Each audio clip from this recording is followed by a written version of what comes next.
주 없인 살 수 없네. 오, 주 없인 살 수 없네. 오직 주께만 구원인데 주님 없는 세상 평화 없네. 오, 주 없인 살 수 없네. 평화 없는 세상 고통과 싸움뿐 사람들은 무서웠더네. 평화의 주님이 다시 올 때까지 완전 끝이 없네. 오, 주 없이 살 수 없네. 오직 주께만 구원인데 주님 없는 세상 평화 없네. 오, 주 평화 없는 세상 고통과 싸움, 평화 없는 세상 고통과 싸움뿐 사람들은 무서웠더래. 평화의 주님이 다시 올 때까지 죄와 전쟁은 끝이 없네. 오, 주 없이 살 수 없네. 오직 주께만 구원인데 주님 없는 세상 평화 없네. 오, 주님 없인 살 수 없네. 오, 주 없이 살 수 없네. 오직 주께만 구원인데 주님 없는 세상 평화 없네. 오, 주 없이 살 수 없네. 예배를 함께 가십시다. 주시하게 되는 아버지 하나님, 우리에게 시원을 주옵소서. 주님 앞에 없음을 찬송으로 고백했습니다. 이 고백이 나의 고백이 되게 하시고 주님 말씀을 주옵소서. 주 굳게 쓰게 해 주옵소서. 아버지 하나님, 오늘도 주님 부활의 주님을 만나게 하옵소서. 주여 주옵소서. 나에게 오시 주님을 만나게 해 주시고 말씀 통해서 만나도록 인도해 주옵소서. 우리 예배가 시원의 가운데 임하여 주시고 들어주시기를 간절히 원합니다. 주여 역사하시고 함께해 주시옵소서. 주님을 주님의 쓰는 우리 써주시기를 함께해 주시고 주옵소서. 아버지 도와주옵소서. 주여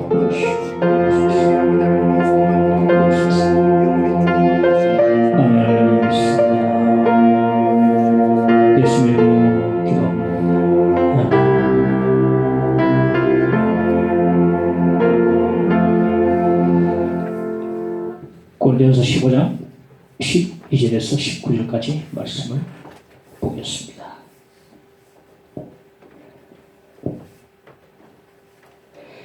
그리스도께서 죽은 자 가운데서 다시 살아나셨다 전파되었거늘 너희 중에서 어떤 사람들은 어찌하여 죽은 자 가운데서 부활이 없다 하느냐? 만일 죽은 자의 부활이 없으면 그리스도도 다시 살아나지 못하셨으리라. 그리스도께서 만일 다시 살아나지 못하셨으면 우리가 전파하는 것도 헛것이요 또 너희 믿음도 헛것이며 또 우리가 하나님의 거짓 증인으로 발견되리니 우리가 하나님이 그리스도를 다시 살리셨다고 증언하였습니다. 만일 죽은 자가 다시 살아난 일이 없으면 하나님이 그리스도를 다시 살리지 아니하셨으리라. 만일 죽은 자가 다시 살아나는 일이 없으면 그리스도도 다시 살아나지 신 일이 없었을 터이요 그리스도께서 다시 살아나신 일이 없으면 너희 믿음도 헛되고 내가 여전히 죄 가운데 있을 것이요 또한 그리스도 안에서 잠자는 자도 망하였으니 만일 그리스도 안에서 우리가 바라는 것이 다만 이 세상의 삶뿐이면 모든 사람 가운데 우리가 더욱 불쌍한 자이리라. 아멘. 미국 캘리포니아 주 LA의 북서쪽에 있는 할리우드, 그 할리우드는 미국 영화 산업의 중심지라고 알려져 있습니다. LA 근처에 있는 비글리 힐즈가 있는데 그 비글리 힐즈는 이 세상에서 내로라 하는 그 유명한 셀럽들이 다 모여 사는 곳이 바로 비글리 힐즈라는 곳인데, 바로 이곳에서 부와 인기와 그 아름다움과 남성들을 애인으로 둔 20세기 가장 영향력을 끼쳤던 백인에 선정된 대중문화의 상징적인 인물인 마릴린 monroe가 순죄를 다량으로 복용하고 털어놓고 자살을 하고 말았습니다. 그렇게 넓은 집에서 그렇게 자살을 시도하고 말았습니다. 마이클 그린 교수는 그 자신의 책에서 마이클리라는 유대인 한 여학생을 소개해주고 있는 것을 보았는데, 마이클리는 남아프리카 케이프타운 대학원의 수재였습니다. 마이클 그린 교수가 어느 집회에서 이제 남아공에 가서 집회를 하는데, 이 마이클리라는 이 여학생이 참여해서 마이클 그린의 교수의 설교를 듣고 부활하신 그리스도를 그 자리에서 만나게 됐어요. 그리고 그 다음에 이 마이클리 이 학생이 마이클 그린에게, 참 비쌉니다. 그린에게 편지를 보냈습니다. 교수님, 교수님 설교를 듣고 제가 부활하신 그리스도를 제가 만났습니다. 너무나 기뻐서 세례까지 받았습니다. 세례를 받기 전까지는 내가 그리스도인이 된 사실을 아무에게도 알리지 않았지만, 세례 받고 난 뒤에는 내가 그리스도인이 된 사실을 내 모든 유대인 친구들에게 다 알렸습니다. 알렸더니 내 목소리를 듣고 너무 기쁨에 차 있다는 말을 다 했습니다. 난 지금 너무나 기쁩니다. 부활하신 주님 만나기 때문에 기쁨에 벅차 있습니다. 이제 곧 유대인 아버지를 교회로 인도에 가려고 지금 기도 중에 있습니다. 내가 그리스도인이 된 사실을 온 세상에 앞으로 알리고 싶은 마음이 가득 차 있습니다. 그런 편지를 마이클 그린에게 이 자매가 보냈습니다. 세상 사람들은 우리 기독교인들을 일컬어서 도피주의자. 간혹 도피주의도 있음이 또 사실입니다. 칼막스는 말하기를 기독교를 민중의 아편이라고 했어. 아편. 마약이다. 내 힘으로 세상 살아갈 힘이 없으니까 교회 와가지고 아편 주사한테 맞고 또 간다. 기독교를 아편이라고 그랬어요. 마약이다.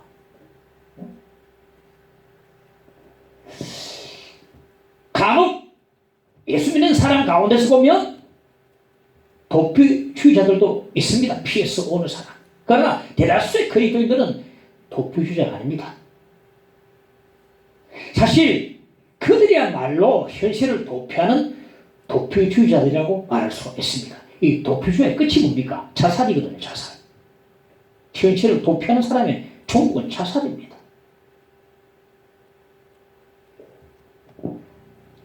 오늘 부활에 대한 말씀을 들으실 텐데, 부활이 없으면, 즉 예수 부활을 믿지 않으면, 예수 부활의 신앙이 없으면, 부활하신 예수님을 만난 적이 없다면은 허구에 빠지고 염세주의에 다 빠지다. 비참하고 불행해집니다.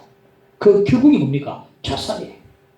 왜 유명한 인사들이, 많이 가진 사람들이, 그 셀럽들이 자살하는가?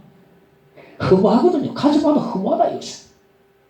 그래서 허무주의, 염세주의에 빠져서 그냥 자살하고 많은 것입니다.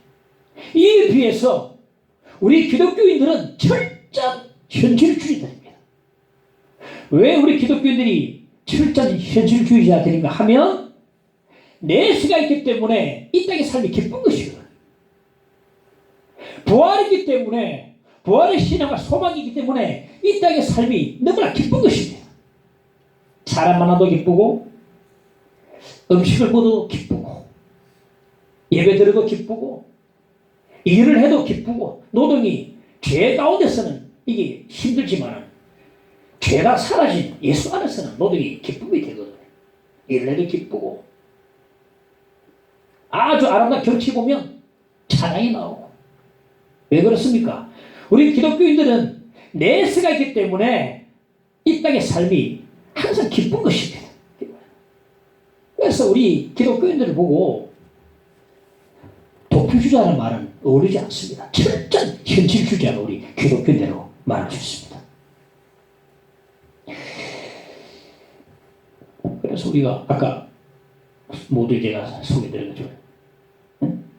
마이클리 그 학생이 부활하신 만나가지고 기쁨 충만해가지고 목소리만 들어도 모습만 봐도 와 뭔가 달라졌다는 걸 느낄 정도로 기쁨이 환희해쳐가지고 그렇게 생활했던 것처럼 우리 기독교인들은 부활하신 주님을 만나고 부활의 신앙을 가지고 있으면 내세가 있기 때문에 이 땅의 삶이 기쁨으로 충만한 삶을 살 수밖에 없다. 할렐루야. 그렇게 되는 것입니다.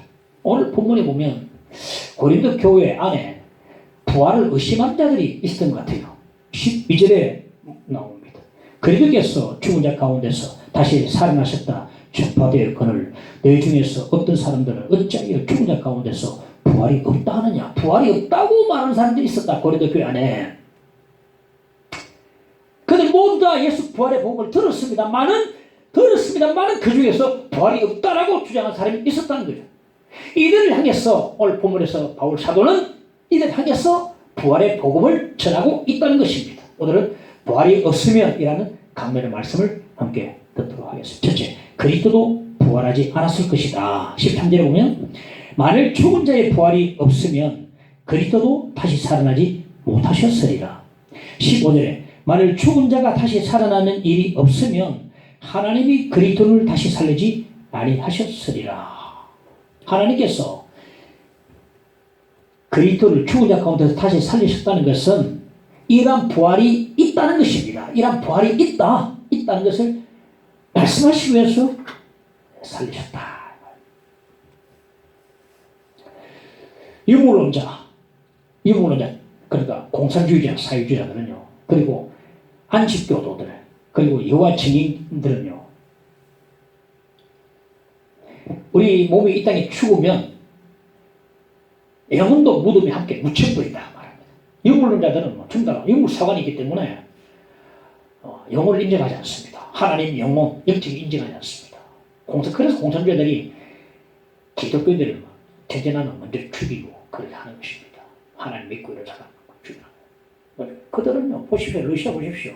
사람 죽이는 10만 명 죽어나가도 끄떡하지 않습니다. 가톨릭이에요. 그렇죠? 형식밖에 없습니다. 형식.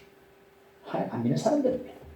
하나님 믿으면 그렇게 사람을 설교할 수가 없어요. 이렇게 유물론자들이나 안식교도들, 이렇게 또한 여호와 증인들은요, 우리 몸이 죽으면 우리 영혼도 함께 무대에 묻혀버린다. 즉, 우리 몸이 죽으면 영혼도 살아남지 않는다고 말해주고 있습니다. 이들이 이단 사상인데, 이들은 인간에 대한 이해를 크게 잘못 이해하고 있다는 사실입니다. 우리 인간은요, 몸과 영혼으로 구성되어 있어요. 몸만 있으면 시체고, 영만 있으면 귀신이 되겠죠. 뭔가 영혼이 합쳐야만이 완전한 인간이 되는 것입니다. 몸이 죽어도 영혼은 살아서 어떤 영혼은 음부에 들어가고 어떤 영혼은 낙원에 들어가게 되는 것입니다. 우리 몸은 죽어도 영혼은 살아 있습니다. 우리가 어떤 사람은 영혼 사무소를 주장하는데 우리 인간의 사무소는 저는 아니라고 생각합니다. 제가 신학 배운 바로는 영혼과 몸이다. 이분설이 맞습니다. 이분설. 내 영혼아 이거나 찬양하라 하겠지. 내 혼아 찬양하라. 내 영혼아 찬양하라 따로 말합니까? 하나님께서 인간을 흙으로 만드시고 호흡을 불었을 때 영혼이 창조됐지. 영과 혼이 따로 창조된 게 아니지 않습니까? 그래서 성경 보면 영혼과 영을 같이 쓰기도 하고 맞바꿔 쓰기도 하고 교체하기도 합니다. 그래서 이분설을 주장해 맞습니다. 뭔가 영혼으로 구성되어 있다. 몸은 죽어도 영혼은 살아서 믿는 사람들은 낙원에, 안 믿는 사람은 엄부에 떨어지게 되는데, 플라톤을 비롯해서 후대의 철학자들은 영혼 불멸설을 주장하는데, 영혼 불멸설이 일면은 맞지만은 우리 기독교 부활 사상은 이와는 많은 다른 사상입니다. 우리 기독교는 몸의 부활을 가르칩니다. 누구처럼? 부활하신 예수님처럼 부활하게 된다고 말씀해주고 있습니다. 예수님의 부활은 육체적 부활이었어요. 영만 부활한 게 아니고 육체적 부활이었다. 그 도마보고 만져보라 하시거든. 만져보라.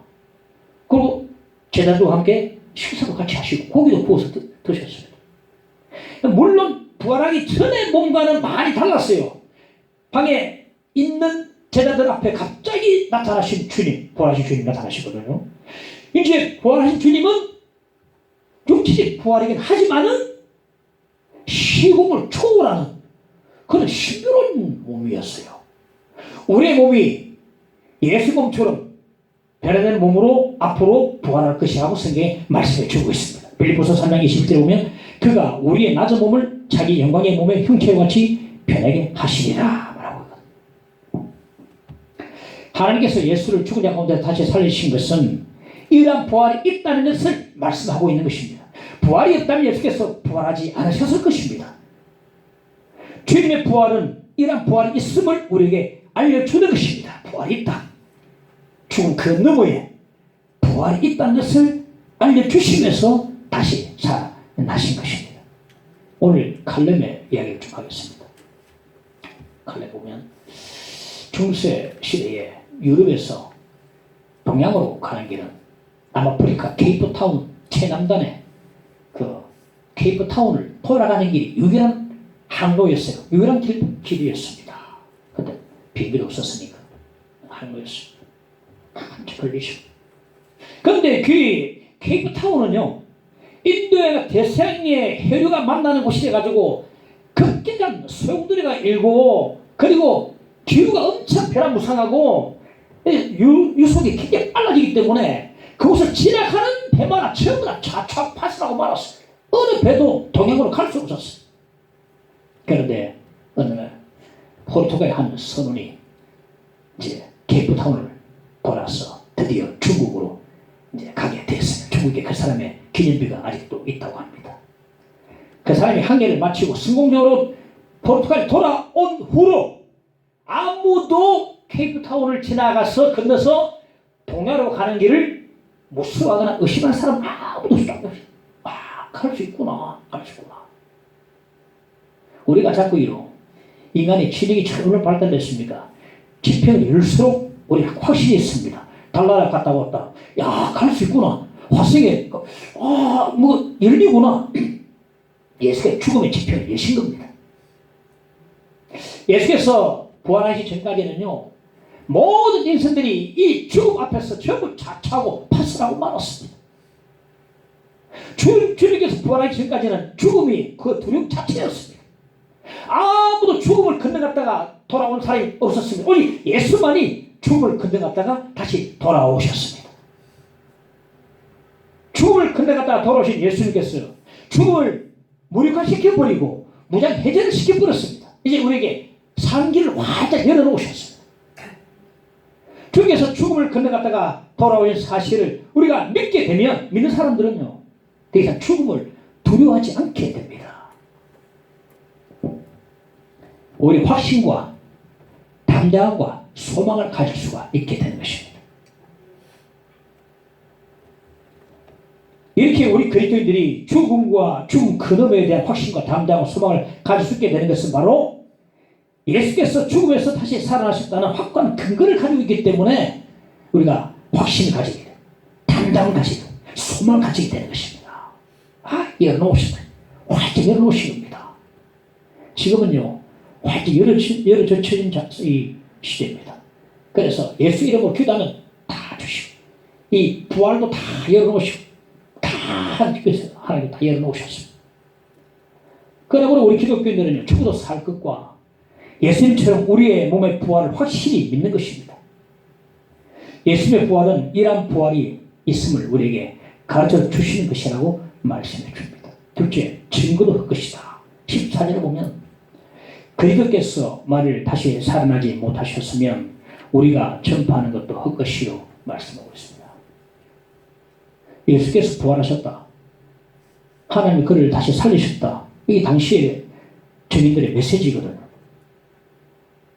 예수께서 다시 부활하지 않으셨다면 그들의 증거는 다 헛것이고 거짓이 되고 맙니다. 예수께서 다시 살아나지 않으셨음에도 하나님이 그를 다시 살리셨다고 이렇게 증거하고 다녔다고 한다면 하나님의 거짓 증인들이 되고 마는 것입니다. 15절에 보면 또 우리가 하나님의 거짓 증인으로 발견되리니 우리가 하나님이 그리스도를 다시 살리셨다고 증언하였습니다. 말했습니다. 유대인들은 하나님을 참으로 두려워하는 사람들이었습니다. 얼마나 두려워했는지 성경 필경사들이 여호와라는 이 그를 이름을 감히 찾지 못해가지고 여호와를 전부 다 주로 다 고쳐서 그렇게 떨면서 주로 전하실 만큼 하나님을 두려워했다는 것입니다. 이렇게 이토록 하나님을 두려워했던 이들이 하나님의 이름을 들먹이면서까지 거짓 증언을 했겠습니까? 상상도 못하죠. 이토록 하나님을 두려워하는 그들이 하나님 이름을 들먹이면서 하나님이 다시 살리셨다고 증언할 수 있겠습니까? 거짓 증언할 수 있겠습니까? 있을 수 없습니다. 이 제자들은 전부 다 유대인들인데요. 유대인들은요 안식일이 생명과 같았습니다. 예수님의 부활에 대한 강력한 증거 가운데 하나가 뭐냐면은 수십 세기 동안 그들이 지켜왔던 안식일, 토요일 안식일을 생명을 걸고 안 지키고 토요일을 일요일로 지켰다는 사실. 일요일이 바로 주님 부활하신 날이거든요. 생명 걸고 지켰다는. 그래 유대인들에 있어서 토요일 안식일은 안 지키면 죽음입니다. 그럼에도 목숨을 걸고 그렇게 일요일을 지켜나갔던 것입니다. 왜? 주님 부활하신 날이기 때문에 일요일 그렇게 목숨 걸고 그렇게 지켜나갔던 것입니다. 수십 세기 동안 지켜온 토요일 안식일을 일요일로 바꾸는 것은요 진짜 어마어마한 사건입니다. 여러분 유대인들이요 생명과도 같은 그 토요일 안식일을 일요일을 바꾸어서 일요일 예배로 주일 예배로 드린다는 사실은요 어마어마한 사건이 아닐 수 없습니다. 하나님을 두려워하고 안식일을 그렇게 무슨 바꿀 수 있는 철저한 안식일을 주의했던 그들이 토요일 안식일을 일요일 바꿔서 지킨다. 대단한 사건이 아닐 수 없어요. 그래서 일요일을요 그토록 목숨 걸고 지키면서 예배드리고 하나님께 영광 돌려드리고 나갔던 그 이유가 일요일에 주님 부활하신 날이기 때문에 그렇거든요. 그들이 일요일에 모여서 하나님께 예배드리는 것이 바로 주님 부활의 강력한 증거가 된 것입니다. 왜? 부활이 없었으면 일요일에 모일 필요가 없는 겁니다. 안식이 있는데 부활이 없다고 하면은 일요일 예배는 아무런 의미도 없어요. 헛것입니다. 부활하시기 때문에 그날을 목숨 걸고 지켜나가는 것입니다. 이렇게 보면 우리가 이 시대에 지금 주의를 지키는 우리 태도 자세가 상당히 좀 의심스럽습니다. 이렇게 과연 지켜야 되겠는가? 우리 율법을 지키는 거 아니고 은혜로 말하죠. 되겠는가 하는 생각이 듭니다. 목숨 걸고 지켰다. 이날 부활의 날. 이날 또 오순절에 성령이 강림하신 날 주일 아닙니까? 이 주일은 의미가 굉장히 많습니다. 여러분. 이 놀라운 날, 주님 임하신 날, 성령께서 임하신 이 날을 우리가 지켜야만이 주 축복이 은혜가 있게 되는 것입니다. 그래서 제자들은 일요일을 목숨 걸고 지켰다. 부활이 없다면 이날 안 지킵니다. 토요일 안식이 되는데 지키시. 다 그것이 되는 것입니다. 또 하나, 예수님의 부활이 거짓이라고 한다면 제자들은 모두 다 그 거짓이라는 사실을 다 알고 있을 거예요. 베드로도 야고보도 그거 다 알고 있을 겁니다. 그래도 불구하고 예수께서 부활하셨다고 사람들 속이며 장난질을 계속 치고 다닐 수 있었겠습니까, 여러분?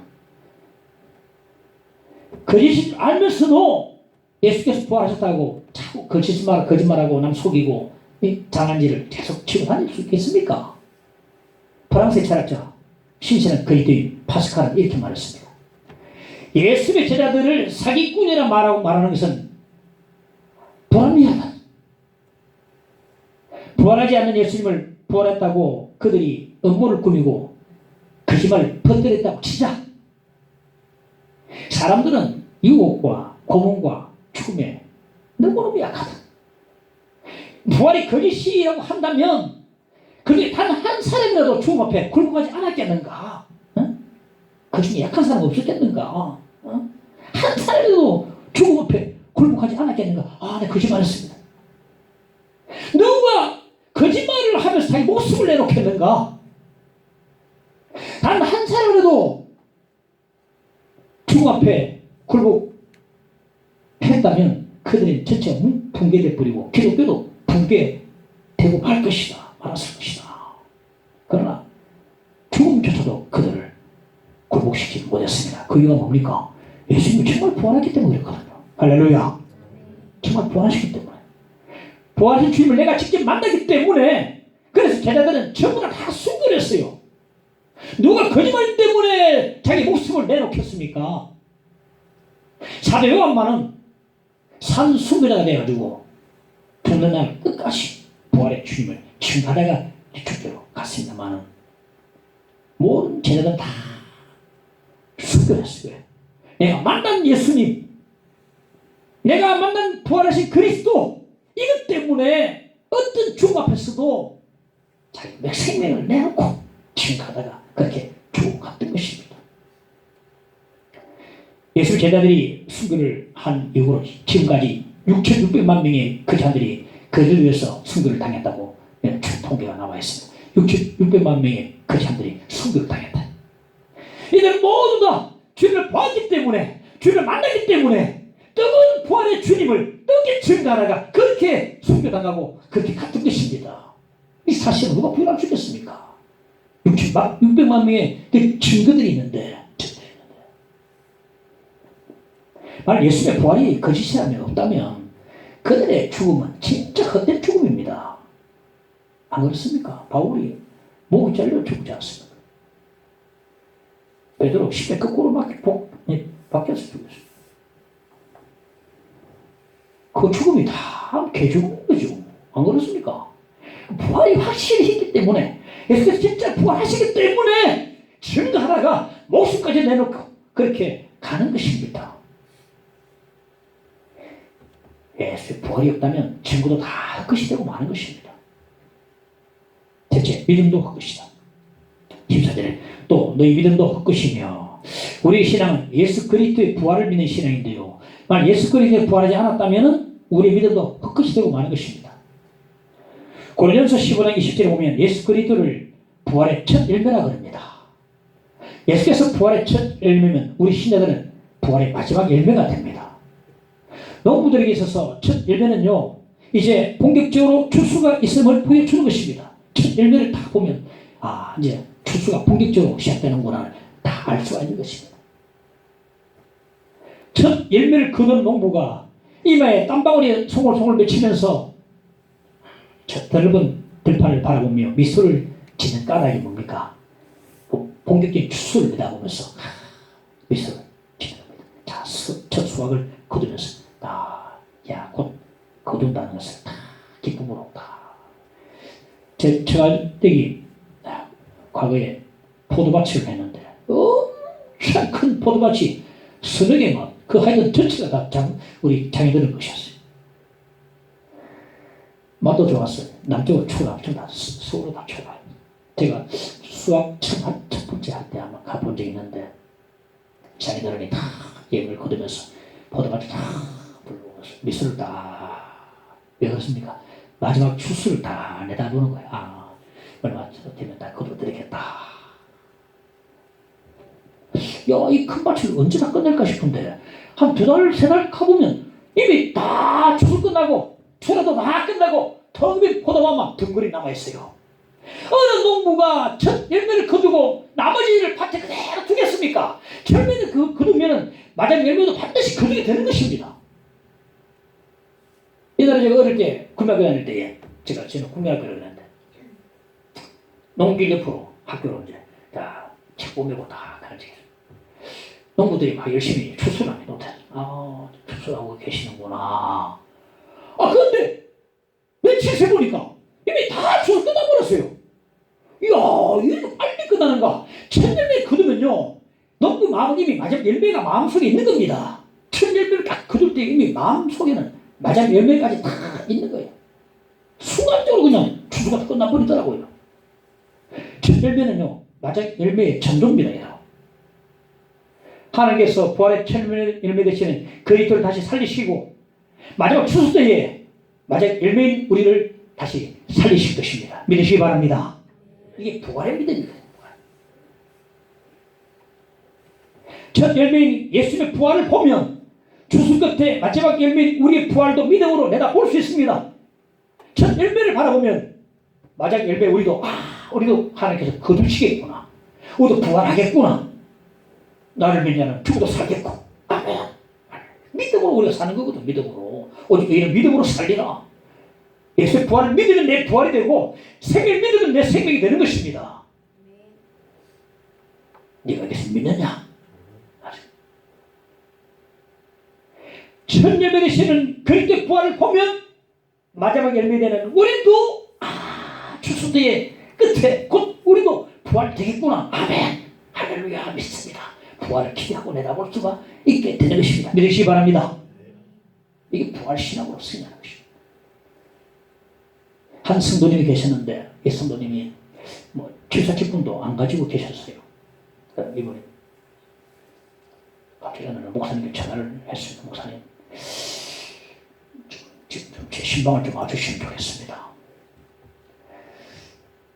아무리 바쁘시더라도 내가 지금 마지막 가는 길이기 때문에 꼭 와주시면 감사하겠습니다. 이렇게 마지막이라고 하니까 목사님 한 걸음에 달려갔습니다. 목사님 만나고 났는데 그간 있었던 일을 이야기했습니다. 몸이 아파가지고 병원에 진찰받으러 가는데 암입니다. 빨리 수술을 하셔야 되겠습니다. 그런 말을 하니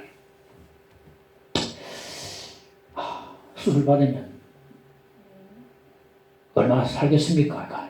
수술 잘 끝나면 5년 정도 갈 것 같습니다. 수술해가지고 살 확률은 얼마 되겠습니까? 솔직히 말해가지고 열에 하나 정도 밖에 안 됩니다. 그래도 해봐야 안 되겠습니까? 의사가 그래 말하더라. 그럼 희망이 없단 말이네요. 그러면 그만두겠습니다 하면서 자기 손으로 주사바늘을 뽑고 그렇게 집으로 돌아왔다는 거예요. 돌아와서 목사님께 신방 오라고 전화를 했다는 겁니다. 목사님 그동안 교회 열심히 못해서 죄송합니다. 기도 좀 해주십시오. 기도 먹고 났는데 돌아가는 목사님 보고 와 웃으면서 목사님 천국에서 다시 만납시다. 그렇게 인사를 하더라는 거예요. 그리고 그 다음 날 아침에 그분은 그렇게 세상을 떠나갔습니다.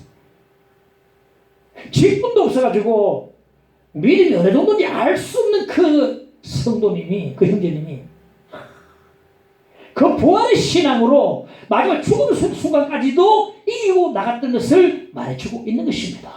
이게 바로 믿음이거든요. 믿음이 없으면 헛것이 되는 거 아닙니까? 부활이 없으면 다 헛것입니다. 그런 인사가 어떤 사람 아버지 아빠가 돌아가면 애야 다시 만나자. 그런 인사를 어떻게 할 수 있겠습니까? 저는 제가 언급한 적이 있습니다만 한 믿음 형제가 자기가 죽을 때는 장례식에 장송곡은 부르지 마라. 당부를 절대 장송곡 슬픈 노래 부르지 마라. 내가 가장 좋아하는 찬양을 꼭 같이 불러라. 이 노래였습니다. 이날은 주의 날, 지으신 주의 날을 기뻐하고 즐거워하세. 이날은 주의 날일세. 기뻐하고 즐거워하세. 이날은 주의 날일세. 이 찬양이 여러분 장례식에 어울리겠습니까, 여러분? 난 가장 잘 어울리는 찬양이 이 찬양이었어. 우리 크리스찬의 장례식에 이날은 주의 날이 기뻐하고 즐거워하소. 이 찬양을 부르다가 그래서 이번에 대학교 수련인데 뭐 제자들과 교우들과 교객들 이 기쁜 찬양을 눈물 흘리면서 부르다. 이날은 주의 날 기뻐하고 이 눈물 흘리면서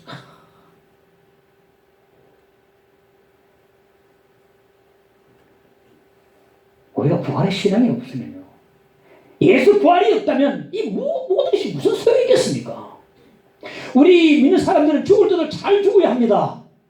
살 때도 잘 살아야 되지만 죽을 때도 잘 죽어야 합니다. 장례식을 멋들어지게 해야 합니다. 장례식에 바로 그 복음 자체입니다.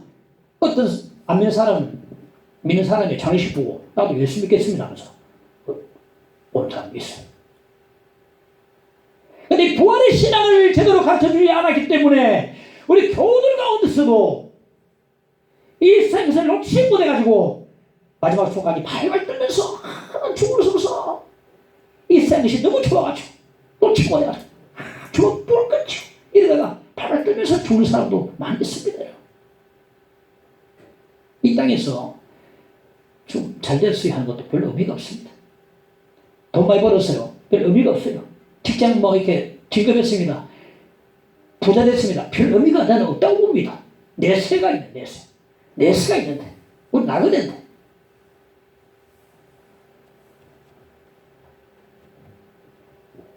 우리 믿음의 근거는 예수의 부활입니다. 할렐루야. 예수의 부활. 우리 믿음의 근거는 예수의 부활이다. 예수의 부활의 기초에서 굳건히 서야 한다는 것입니다. 예수께서 우리에게 물으십니다. 나는 부활이요 생명이니 나를 믿는 자는 죽어도 살겠고 무릇 살아서 나를 믿는 자는 영원히 죽지 아니하리니 이것을 네가 믿느냐? 믿으십니까? 부활의 신앙은 죽음마저도 이기게 하는 것입니다.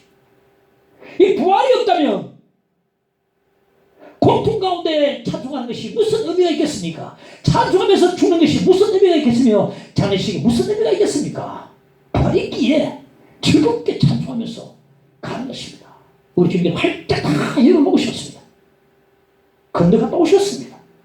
우리가 갈 수 있습니다. 이제 죽음이 우리를 꽉 옥가매는 게 아니고 죽음이 우리를 천국으로 인도하는 안내자가 되는 것입니다.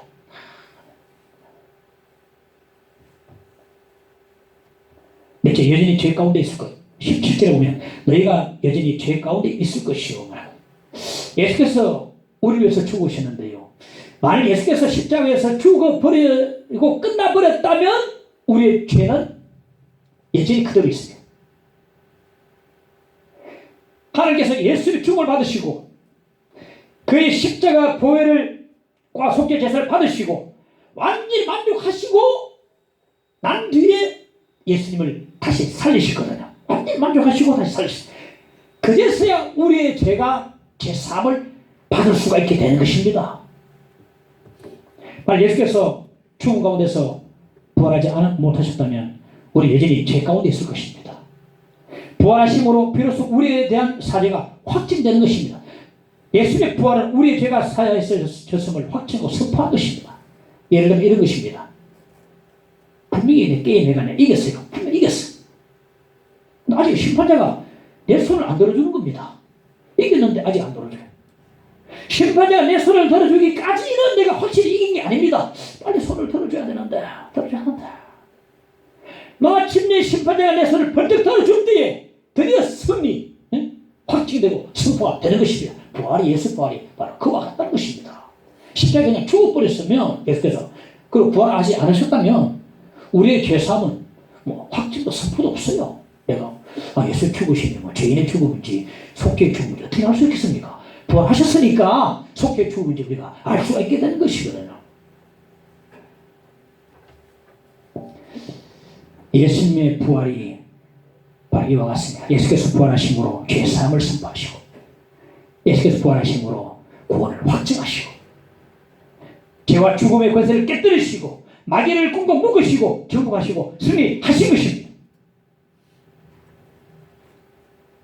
예수께서 부활하심으로 이제 우리가 죄사함을 확증을 가지게 되고 구원의 확증을 받게 되고 더 이상 마귀에게 질질 끌려다니지 않고 능력으로 이길 수 있게 되는 것입니다.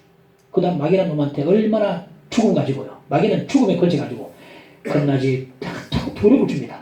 무섭지 하고 자 그때 끌려다니고 발발 떨다가 이제 주님께서 부활하시고 말미암아 이 마귀라는 놈을 꽁꽁 묶어버리고 아무 힘도 못 쓰게 만들었는데 이제 죽음 우리를 어찌하지 못하고 우리 죽음마저 이길 수 있는데 바로 예수 부활이 거기에 능력이 거기에 있는 것입니다. 그러니까 예수께서 부활하지 않으셨다면 우리가 아무리 발버둥 쳐도 결코 우리 힘으로는 벗어날 수 없고 죽음의 권세에서 벗어날 수가 없습니다. 마틴 루터가 당시에 로마 가톨릭을 보면서 바로 이것을 느끼거든요. 그때 로마 가톨릭이요 장례식 분위기였어요. 찬송 전부다 장송곡으로 들리고 신자들의 삶에는 능력도 생명도 힘도 없었어요. 그 가톨릭은 늘 십자가 앞에 십자가 앞에 계속 묵상. 가톨릭 그렇게 부활이 돼. 부활 크네.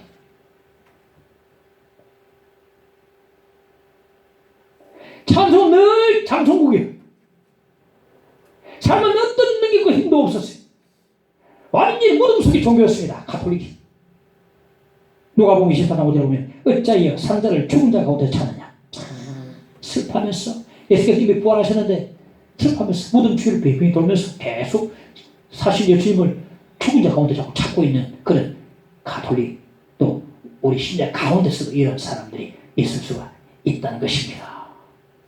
우리 기독교는 부활의 종교입니다. 할렐루야. 능력의 종교입니다. 힘과 기쁨과 생명이 있습니다.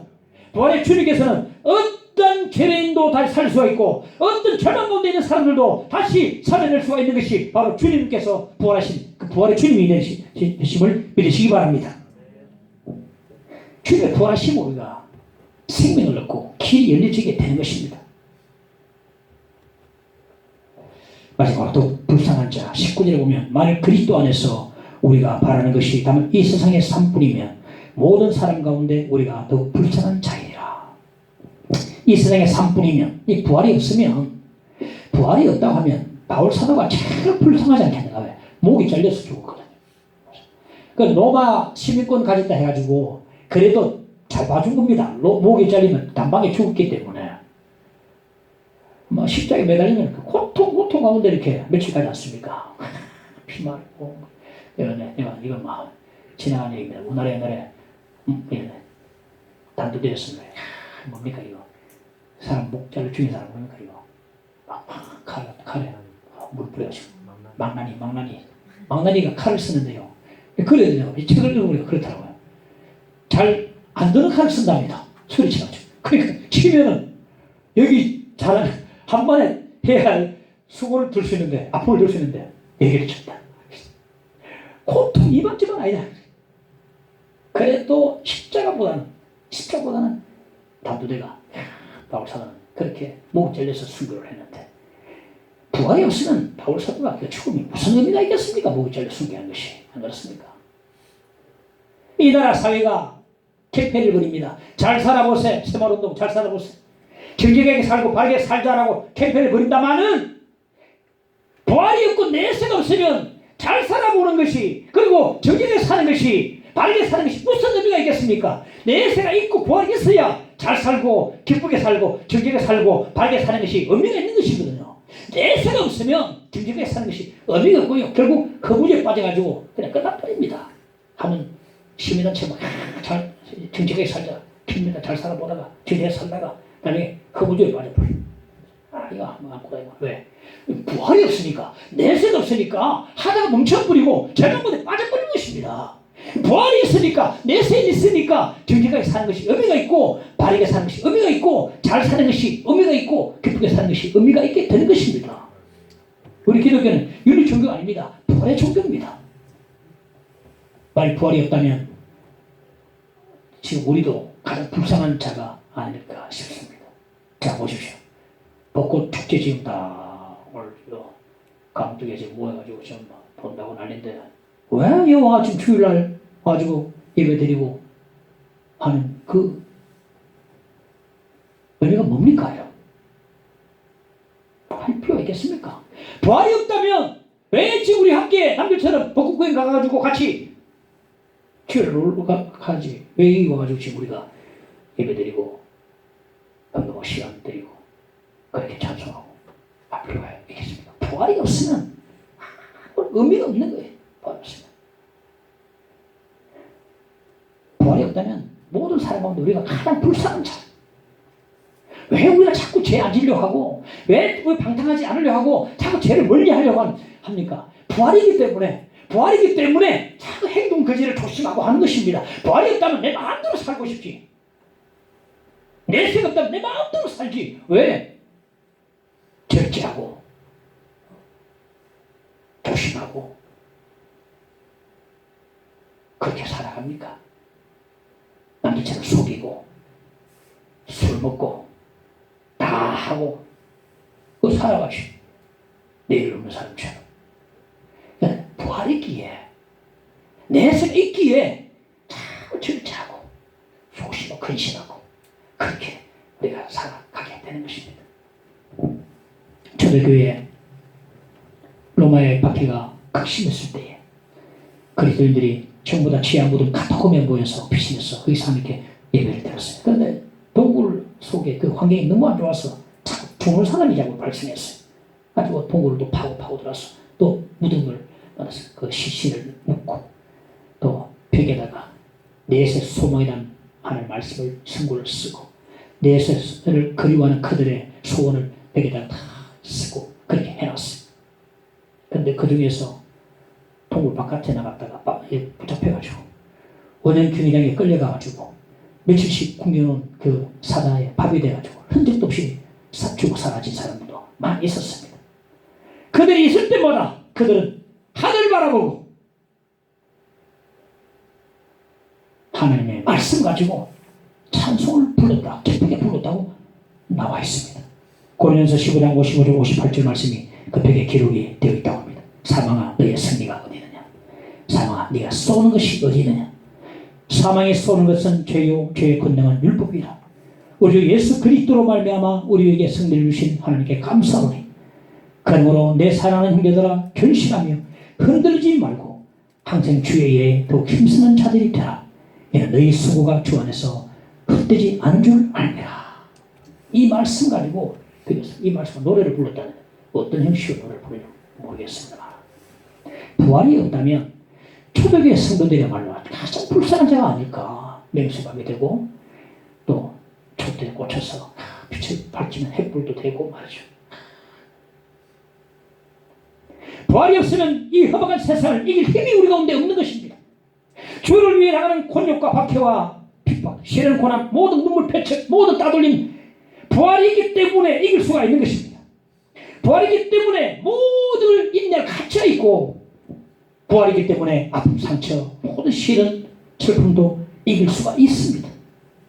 부활이기 때문에 주를 위한 봉사, 승인, 헌신, 충성이 가치가 있는 것입니다. 우리에게는 부활이 있습니다. 우리에게는 부활이 있습니다. 할렐루야. 부활이 있습니다. 믿으시기 바랍니다. 네가 믿느냐? 네가 믿느냐? 우리에게는 부활이 있습니다. 그러므로 흔들리지 맙시다. 더욱더 주의 일에 힘쓰는 자들이 되시기를 간절히 축원합니다. 마지막으로 오늘 부활주일 아침에 살아계신 예수님을 만나는 여러분 되시기를 간절히 바랍니다. 어떻게 만날 수 있습니까? 이 말씀을 통해서 읽다가 부딪히는 그 예수 그리스도 그분을 만나야 됩니다. 주께서 지금도 부활하셔서 살아계시고 지금 살아계신 주님을 만날 수가 있습니다. 지금 살아계시기 때문에 만날 수가 있어요. 내가 만난 예수 그리스도. 바울 사도는요 부활하신 주님을 만난 사람들을 소개를 다 해줍니다. 베드로도 만났고 야고보도 만났고 오병이어 형제도 만났고 마지막에 나도 만났다. 내가 만났다 했습니다. 내가 만나야 생생하고 힘이 있고 능이 있고 체험이 되는 것입니다. 간직이 되는 것입니다. 누가 만났다 하더라.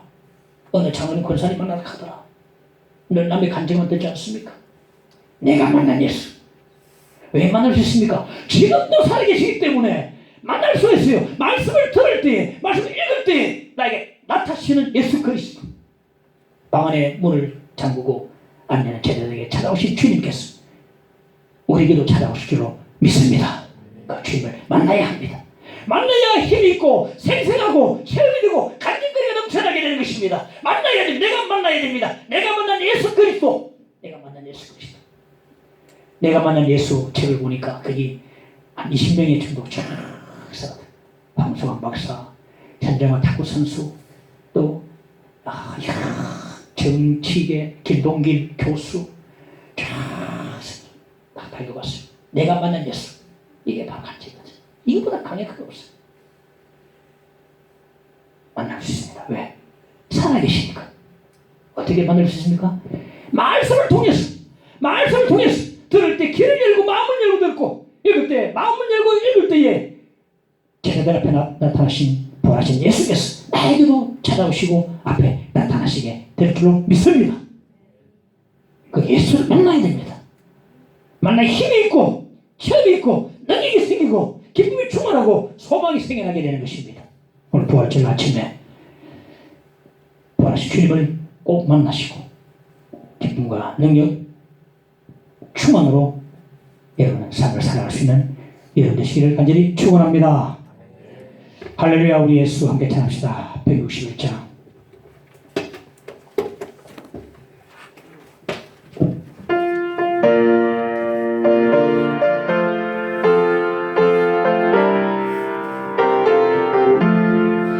할렐루야. 우리 예수 부활승 전하셨네. 세상 사람 찬양하고 천사와 나바로다. 구주 예수 부활하사 사망 권세 이겼네. 구주 예수 부활하사 사망 권세 이겼네.